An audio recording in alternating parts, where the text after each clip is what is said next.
So tell us about flow leadership and what it is.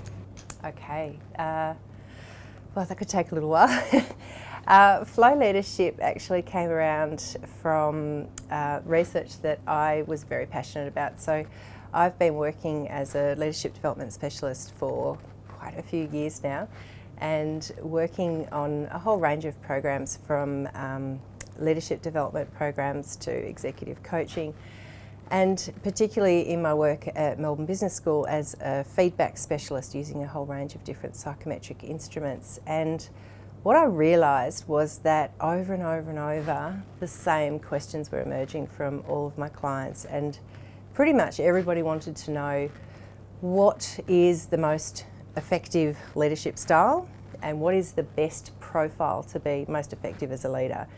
And the questions came from everybody at every level, whether they were emerging leaders or very established, experienced leaders. They really wanted to know, with so many different leadership styles that are out there and so many different ways of approaching leadership and so much to learn, they really wanted to cut through all of the literature on the topic and just get to the essence of which one's most effective, which one do I need to focus on to be most effective, most influential, most successful in my leadership role. So I found people weren't very satisfied with the response that actually none of them and all of them can be most effective. So my belief is what it comes down to is, if an individual is able to understand where their strengths lie and what they have to offer and what's required in any situation, to read the context and be able to respond appropriately, is how you are most effective. So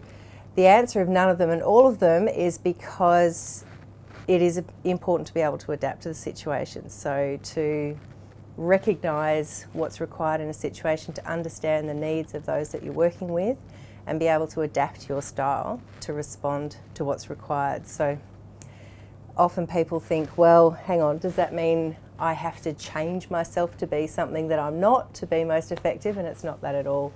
It's learning about yourself and knowing where your strengths are, knowing how you can utilise those strengths to be your best self in any situation. So.